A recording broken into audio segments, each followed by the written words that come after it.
Olulu sasazo ngqolwendaba lusiza kwikomkhulu le-SABC e-Auckland Park eGauteng nazi eziphambili.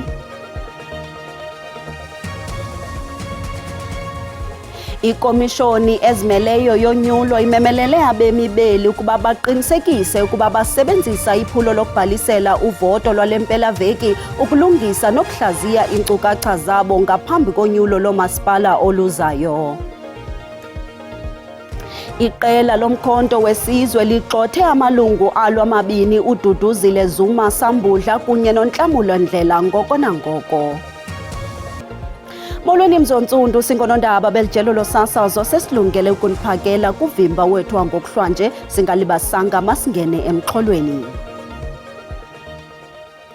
Umasipala waseThekwini ngobambiswano necandelo lezokhenketho laseThekwini babambe umsitho amawonga iDurban Tourism Business Awards. Lo msitho uyaqala ngokusithethayo i-ICC eThekwini kwaye ugxile ekuqaqambiseni amashishini nabantu abathe babalasela kukhenketho eThekwini. Ngoku siqhagamshelana nomsasazi wenkqubo iTrends, umncedisi Sindane e-ICC. Mncedisi, sikwamkele ngokuqinisekileyo bubumbethe-mbethe nobuqheleqhele bodwa apho. Kasixelele kwenzekani.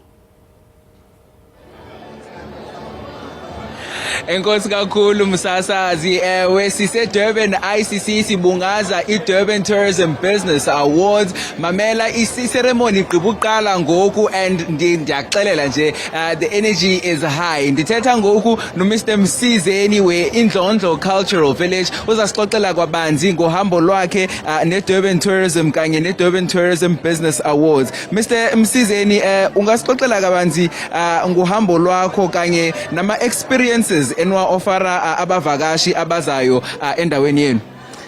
Ngizoqala ngithi nje ndlondlo bashise. Sanibonani, igama lami ngumsizeni wami ngadi.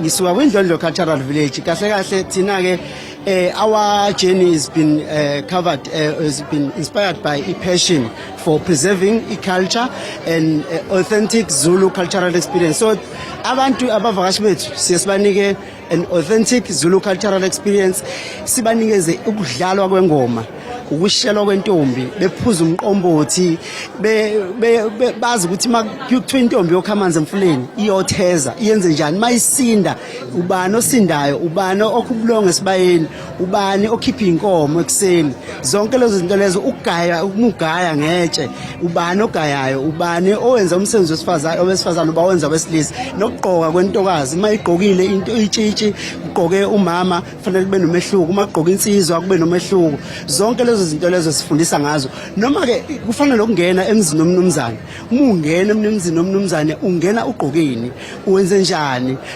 awuvele futhi ungene nje kunendlela ehamba imigomo ebilandelwayo. So engakubonga kakhulu kwi-Durban Tourism noma i-Durban Business Awards lana ngokusibeka nje ebalazweni nokusondeza kwimakethe enkulu emhlabeni wonke jikelele, ngoba sinokuhanjelwa nabavakashi abasuka ngaphandle nabakhona la ngaphakathi eSouth Africa kodwa kuma province amanye abafike bekuthokozele kakhulu abasuke bekubona ngaphakathi eNdlondlo Cultural Village.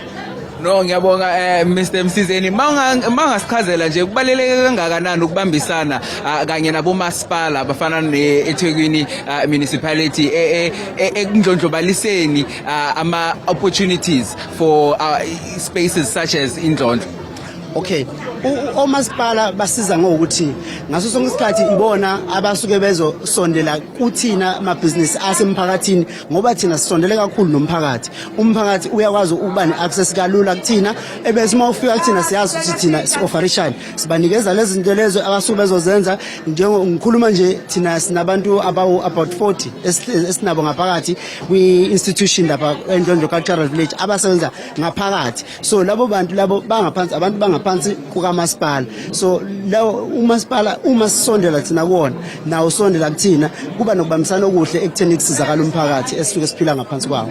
Uqinisile kakhulu mnumzane. Masivala nje ababukelile bangaxhumana kanjani neIndlondlo Cultural Village, bese also umbono wenu manibheka phambili nifuna ukuyibona iya kuphi Indlondlo kuleminyaka ezayo? Indlondlo iyaphambili kahle kahle ngoba ilokhu yahamba nje iyaphambili one way.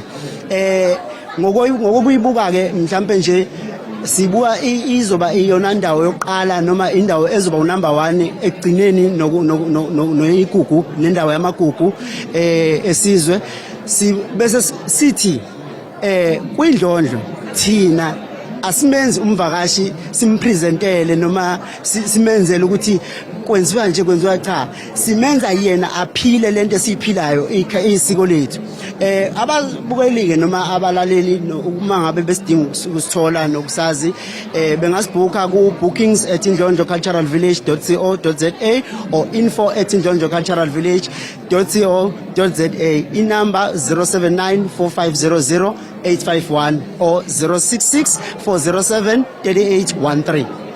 Enkosi kakhulu tata Umngadi ngutata Umngadi lona ovela eIndlondlo Cultural Village usichazela kabanzi ngokubana benza ntoni phaya eIndlondlo Cultural Village. Aqalile ke ama awards sizawungena phakathi sayobhiyoza sibone iperformances and then sibone nabantu abazahamba nawo ama awards ngokuhlwa nje.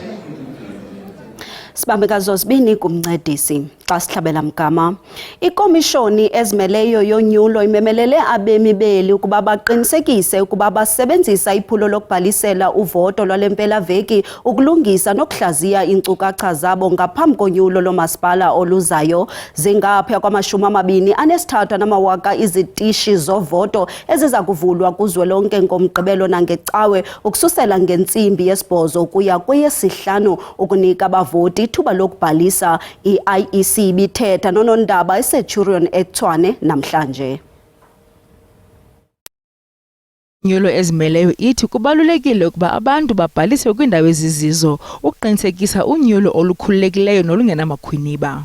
The placement of voters in wards is crucial for the delivery of free and fair elections.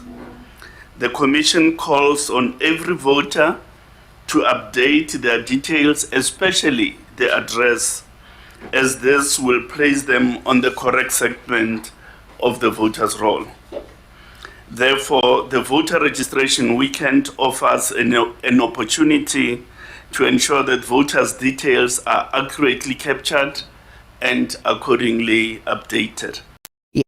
Qhubengelithi iqinisekile ukuba zonke izitishi zikulungele ukwamkela abavoti kwaye iqesha amawaka abasebenzi abalolongiweyo kuzwelonke ukuqinisekisa ukuba le nkqubo ihamba ngendlela.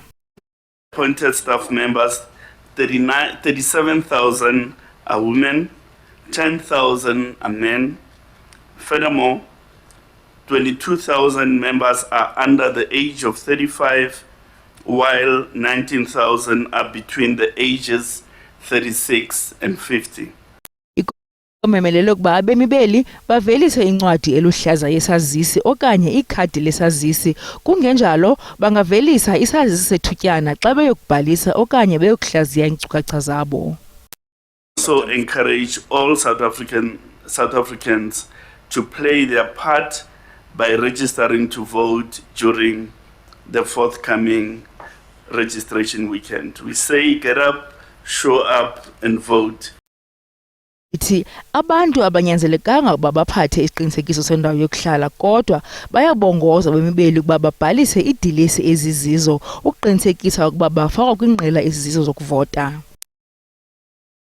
Umongameli Cyril Ramaphosa unqwalile ukuba iphupha lenkululeko likazelisekiswa ngokupheleleyo ngenxa yemiba yezoqoqosho ejamelene nabemibeli ephehlelela iphulo lemitsi yenkululeko kwizakhiwo zomdibaniso ePitoli. Umnumzana Ramaphosa uphawule ngemiqela yempumelelo ephunyezwe ngurhulumente wedemokrasi, kodwa imingeni yorhwaphilizo, ulwaphulo mthetho noshokoxeko lwenkonzo zimeko ezombethe idemokrasi. Indlala, intswelangqesho, ukusilela kophuhliso ndawonye norhwaphilizo zityabeka ichaphaza elibi kwiphupha elihle lorhulumente wentando yesininzi. Uninzi lwabempeli lusajonga enkalweni lulindele ikamva elingcono ekwathenjiswa ngalo ngo-1994. There are still South Africans who go to bed hungry, still young people without work, still communities living in fear of criminals. There are still South Africans waiting for the dignity that freedom promised. We do not gather here to declare that our long walk to freedom is complete. Intswelangqesho yolutsha iqabele ngapha komyingo wama-40 kuninzi katilele ziko inhlutha isezezandleni zabambalwa inkqubo yobuyiso lomhlaba kubaniniwo ihamba ngololovane kodwa bakhona sebemfimfitha kwisithembiso sakudala. Despite this progress, the work is still not complete. We are committed to continue until we can say with confidence that the land belongs to all who live on it and who need it. This is what the Freedom Charter has built. So the Milestones of Freedom, our program, is a commitment. It is a recommitment on our part. It calls on us to work hard and to ensure that the work that remains is work that must be done. Beki komishoni ezimeleyo yonyulo iza kubamba iphulo lokukhuthaza uluntu lubhalisele ukuvota namaqela ezopolitiko aza kuzibophelela kweli phulo chichilili kweli.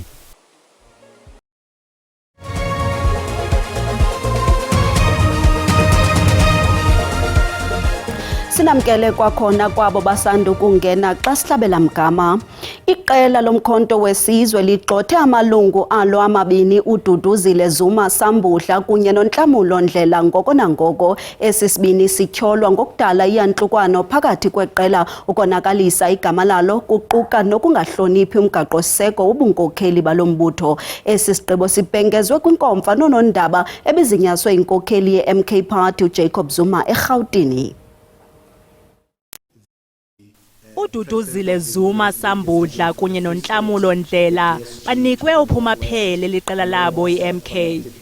The MK Party hereby announces the expulsion of Ms. Duduzile Zuma Sambuhla and Mr. Nhlamulo Ndlela from the party with immediate effect. Esisibini sityholwa ngokuphembelela iyantlukwano, ukuhlazisa umbutho kunye nokungahloniphi umgaqo-siseko kunye nobunkokheli beqela. The party has noted repeated public statements and social media publications that have undermined organizational unity, promoted factional narratives, publicly discredited recognized party leadership structures, challenged the legitimacy of party decisions, and brought internal organizational matters into the public domain. Unomvalo ukwathe iqela liza kuthabatha inxaxheba kuqhankqalazo luchasene nabemi bangaphandle abangekho mthethweni ngomhla wama-30 kuJuni. The party confirms that it will participate in the protest activity scheduled for the 30th of June 2026, which advocates for the enforcement of immigration laws and calls for the removal of illegal immigrants from South Africa. Kusenjalo, iMK ibongoze abemi boMzantsi Afrika ukuba balisebenzisele ithuba kule mpelaveki ukuze baqinisekise iinkcukacha zabo kwaye babhalisele ukuvota. Ikomiti yamaxhoba ezikhukhula eMthatha iyayiphikisa into yokuba bonke abantu abachatshazelwe zizikhukhula bafuduselwe kwindawo zokuhlala zethutyana. Le komiti ithi zi-193 kuphela iintsapho ezifudusiweyo ngelixa iintsapho ezingaphezulu kwe-500 zingekabi nayo indawo yokufihla intloko. Wami ngakwazi undithethelela njenge citizen a taxpayer kule country. Le ndoda iphila nokukhubazeka isahlala phezu komlambo wenhlekele ngexesha lezikhukhula indlu yayo yogqunywa ngamanzi. Ukungakwazi kwayo ukuhamba kwenza izinto zihambe nangakumbi nanjengoko ingazange ikwazi ukudibana namanye amaxhoba. Ngoku ithi nayo inelungelo lokufumana indlu. Kwathathwa ngendlela yoba kuthiwa abantu elala kwisente bebikhona ngaba bayi-priority. Ndibe mna ndilapha phezu komlambo nje ubona uba kho mzi ungezantsi apha. Ndashiya kuba ndingakwazanga uba ndiyolala kwezaa zitulo ecaweni esenta kwabe kuthiwa futhi kuyakhuthaza uba umntu onokwazi uklina kwindawo yakhe abehlala makenze njalo.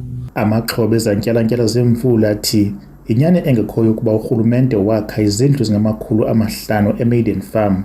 Ayikho loo nto. Ishelter ezisebenzayo eMidden Farmer yi-193. Kusenabantu abashiyeke behind ukusuka ngala 10 kaJuni 2025. Ndihlala apha kule ndawo ye-disaster, kule ndawo inemizi eyayigqumekile. Ndihlala endlini ndim nomyeni wam nabantwana abahlanu. Akukho nto intle apha. Urhulumente uthi zingamawaka izindlu zethutyana ezisindileyo ephondweni ejongene namanye amaxhoba entlekele nakwezinye iindawo. Wonke umntu obekwi-mass care center karhulumente walufumana uncedo kwangelo xesha kangangokubana zavalwa zonke i-mass care centers. Abantu ke abathe bazenzela eyabo i-mass care center eNorthcrest Hall abekho kuluhlu lwabantu ebesibafake kwezethu i-mass care centers singurhulumente. Kwaba bahlala kwezi zindlu zethutyana bathi imingeni ikhona. Ndinkululeko Nyembezi weendaba ze-SABC eMthatha.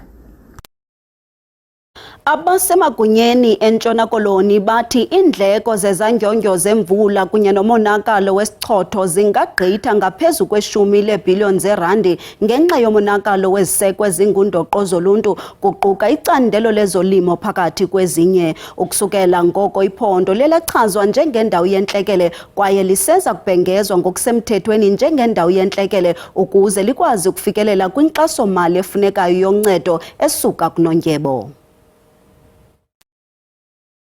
Iindleko zomonakala weziseko ezingundoqo zoluntu eziquka iindlela, ibhulorho, izikolo, amaziko ezempilo kunye nezinye iziseko zikarhulumente kuquka necandelo lezolimo kungokunje ziqikelwa ngaphezu kweebhiliyoni ezihloba zeerandi.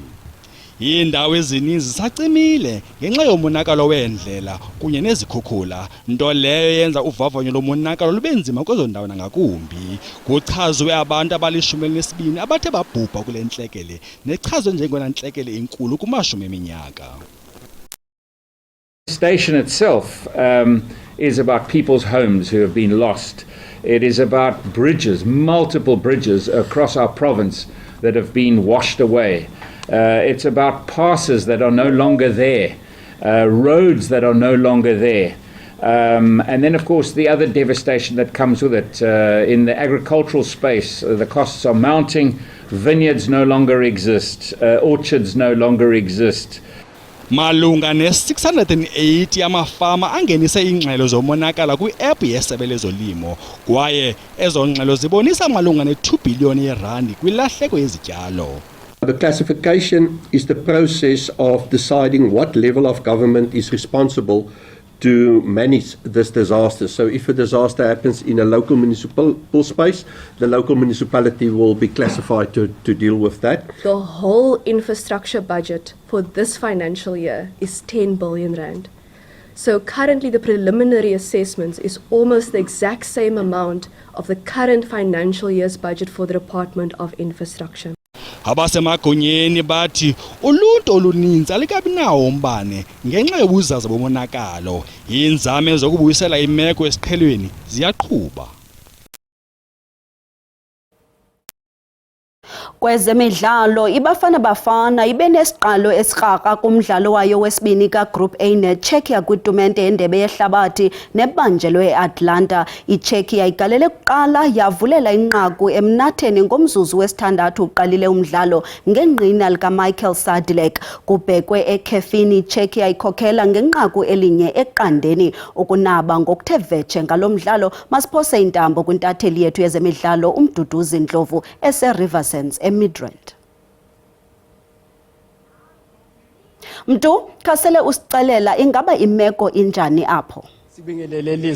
Sibingelele nembukeli ukuthi nizabeni nyaloku sihlwa ngisho nje ukuthi sila eMidrand eRiversense lapha kugcwele khona ukuthi tepha ndawucela nje umlingani wami Phetogo akubonise indlela ogcwele ngayo lapha la sikhona khona.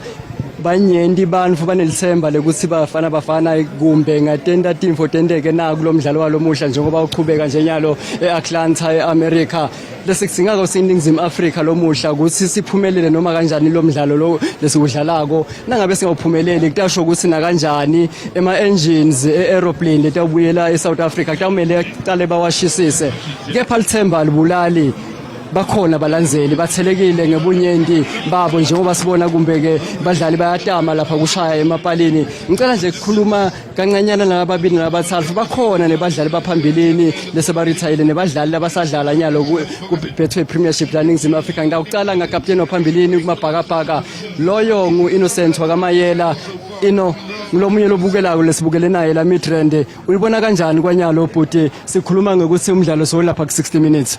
Yeah, I think bayathembisa kakhulu abafana kule second half. Bayabonisa ukuthi bafuna ukudlala, bafuna ukuwina. I think babangathola equalizing goal bangahamba bayiwine le match. So sisahlala ethembeni, sisabafisela okuhle, but yeah no, asithemba ukuthi bazo equalize ngasikudala khona ukuthi bathole newina.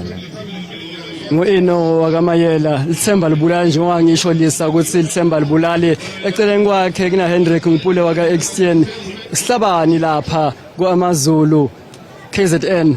Hendrik, wena ubona kanjani yini lokungendiwa kumbe ngomceceshi njenyalo sesimbonile namfuke ngisomfakile kulabanye bebadlali ekuthiwa dithenjwa eSouth Africa? Like we sekeshile into esidingayo kuphela igoal because we are doing well as a team, so into esidingayo create ama chances so that iscore masingayenzi 1-1 maybe singathola lesibini, but I think amajita adlala kahle. Amajita kuthiwa adlala kahle nali lifuba salibona washuleka nangumdawu siyambona ekhathe 18 iNingizimu Afrika isiyetama nje ukuthi isonzele futhi. Wena ubona kanjani umdlalo lokuqhubeka nje mfana make solo ubekile emehlo akho lapha ngibona iworry odwa ebusweni bakho? Ngasho ukuthi okwamanje ayikho into esingayisho enkulu because uyabona kunzima ukuthi sifike emapalini, kunzima nokuthi si defend kahle and imistake eyenzekile ukuthi bascore igoal kusese early, igame ingakahlangani kahle nabadlali bangakajeli, but konke esingakusho ukuthi sizobona njengo indlela esihamba ngayo sizowina. Siswati sithi akulahlwa mbeleko ngakufelwa kunjalo siNingizimu Afrika lithemba lisesekhona umdlalo usaqhubeka njengoba kusele 30 minutes plus ukuthi umdlalo uphele. Kepha ke asengikubonise ukuthi lana la state khona kuhleti bobani kanjani. Uyabona nje indlela lokugcwele ngayo lisa lana la ngigijima khona lana umdlalo emehlo kwabo bonke alamva kwami la ubona khona ngitama nje kusingabe sithi lokubabukela lo mdlalo. Kepha uyabona bonke worry the faces are telling a story kwekuthi ingabe itawutala ngomoni na uphela lo mdlalo lokhona nyalo labanye babo bahleti phasi. Bhuti uyibona kanjani? Well, Putwam, I'm so stressed and you caught me off guard, but I'm really stressed at the moment and I don't see this moving forward. I don't see a win. However, I think it's all in God's faith. I don't know. Lithemba libulali bhuti. Hayi bhuti sana seliwile boom. Liwile boom. Bathi lithemba seliwile boom ngilabanye babo siyadibana nedihlabani tesifuku mabona ukuthi badlali baseshashalazini lesibabona kumbe kuma stories ethu akhona eNingizimu Afrika. Ake ngisho nje ngithi eNingizimu Afrika lithemba alibulali lisa stasolo sibukile sithemba ukuthi bafana itasijabulisa amaphela umdlalo walomuhla. Tinsambo tonke kuwe eNingizimu Afrika. Umdlalo usaqhubeka ngoko ke kuthi oko ithemba alikapheli. Amabhokobhoko athathe ixesha lawo ngokuthabatha inxaxheba kuqeqesho lombhoxo kwibala iNelson Mandela Bay. IBoks zidlala neBarbarians ngomgqibelo. Izikolo zamabanga phantsi ezili-13 zingqonge umasipala ombaxa iNelson Mandela Bay sithathe inxaxheba. Le yimini yabantwana besikolo samabanga aphansi abangasoze bayilibale njengoko befumene ithuba lokuqeqeshwa ngabadlali bamabhokobhoko. Namhlanje ngithatha isikhathi ukuthi ngize lana ngizoba part of le program Get Into Rugby ngoba iprogram ebalekile kakhulu la eNingizimu Afrika. Sidinga zonke ingane ukuthi zingene kulesi sport ngoba lesi sport esibonile ukuthi sishintsha impilo eziningi. I think it's just amazing to be part of this Get Into Rugby campaign. For me personally, I wish I had this growing up. You know, I only started playing rugby when I was 14, and I think to start at a grassroots level, it's amazing to see the kids build lots of energy. I had fun. I felt like I was preparing. It was helping me prepare for the game this weekend as well. So it's always good to see, I think, from a grassroots level, how kids buy into a sport. And Iliphulo lombhoxo liphehlelelwe imanyano yombhoxo iPRU kunye neSARU. Abantwana abazuba nathuba lokuyibukela igame ngomgqibelo for many reasons endingazuzichaza. Ngoku besifuna ukuba exposure at least into these players nabo bafumane proper attention. Abadlali babonakase impawu zokuzimisela ngelixa bebezilolonga kwaye bebechulumancile. Ndithanda irugby. Ndihlala eSouth Africa. Ndifuna amabhokabhoka awine ngomgqibelo. And ndizibonile ii-players ezidlala emabhokobhoko. Kusenjalo iqela laseZimbabwe nalo liyazilolonga lilungiselela ukuqubisana SAA. Bathi lo mdlalo awuzukuba lula kodwa baza kudlala ngokuzimisela. We know that that's coming. It's something that we've spoken about, we've worked on over the last couple of weeks. That's a big box that we want to tick. Ndinguzolani Moya wendaba ze-SABC ndiseGqeberha.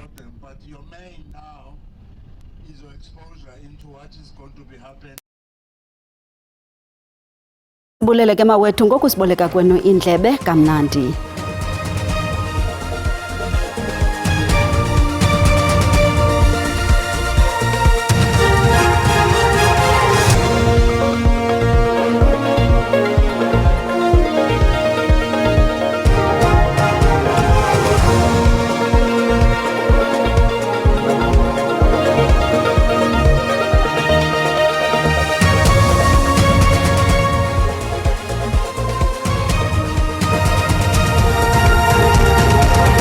Butani mawethu naliqikelelo lwemozulu masiqale ke ngokuhlanje nalapho sibona into balithe rholele ngamafu kulo lonke ilizwe kanti ke khona la 30% wamathuba emvula pha ko-Springbok ngokunjalo nase-Upington. Uba ke wena upha kwiindawo ezikumazantsi welizwe lindela umkhumezelo ongephi ugugutha njalo pha eMpuma Koloni kuyakuthi ga phaya koMbombela kanti ke napha kwiindawo ezikumpuma yasePulukwane silindele la mathutyana angephi emvula. Ngomso ke mbukelisa bonto balisathe rholele ngamafu izulu kanti ke ngamathutyana angephi namahle emvula phaya kwiindawo kwintshona yase-Northwest kanti ke kwindawo ezisemazantsi siyabona kaloku la 30% wamathuba emvula ugugutha njalo pha koMpuma Koloni KwaZulu Natal kuyaqhina phaya koPulukwane. Qhubeke embukeli nangononophelo ngenxa yezazibhaxu zenkundla esizilindeleyo phaya KwaZulu Natal. Masijonge ke into yoba isilumkiso sona sithini. Qhambukeli ujonga la moya obhudla ngamandla olindelekileyo phaya ko-Alexander Bay ngokunjalo nase-Springbok. Wona ke amaqondo wethu okutshisa asibonisa into yoba pha kwelaa phondo laseGauteng kulindeleke imozulu ebandayo jonga nje la 16 pha eGauteng ngokunjalo nase-Vereeniging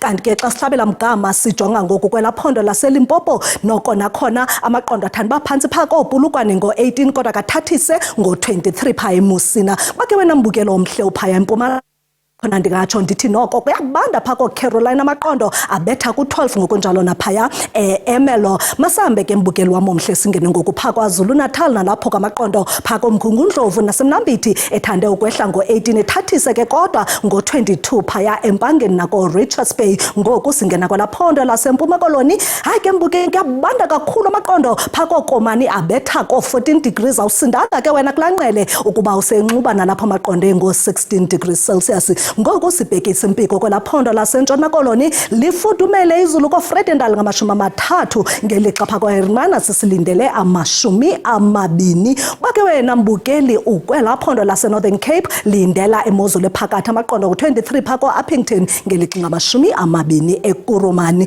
Ngoku singene eFreystata nalapho kuthande ukubanda koFixburg ngo-17 ngelixa 16 eVepenar. Ngoku mbukeli sayiqwela ibhekile yethu ngeNorthwest nalapho amaqondo ephantsi ngo-19 phaya ko-Ottosdal kodwa kathathise 20 phaya eMahikeng. Kamnandi mawethu.